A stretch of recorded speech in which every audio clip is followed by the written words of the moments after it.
Hello everybody, Dr. F. Scott Field here, and I'd like to introduce you to our newest sponsor.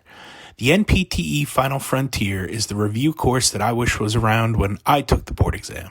For those of you who know my story, it took me a handful of times to pass that exam, and quite frankly, I really wish I had an exam review course around, just like the NPTE Final Frontier.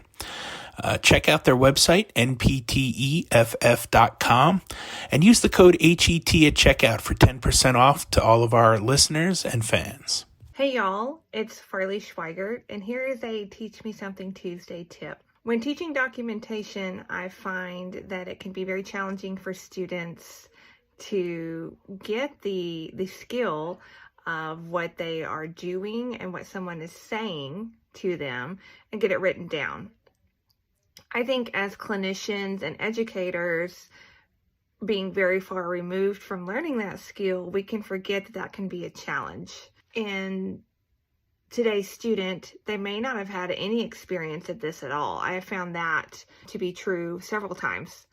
So in order to address this, I have come up with 10-minute treatment videos where I have other students go through a full treatment, and obviously in 10 minutes I have it to where they can work on writing a full treatment note, but they only have a 10-minute video, right? So they'll put a hot pack on them and they'll say, okay, they had a hot pack for 8 minutes. And then they'll have them do examples of exercises and say, we repeated this however many sets times and for however many minutes. The same thing with setting up the E-stem and a cold pack at the end or something like that. And so I have a 10-minute video that they have to watch and write a note from.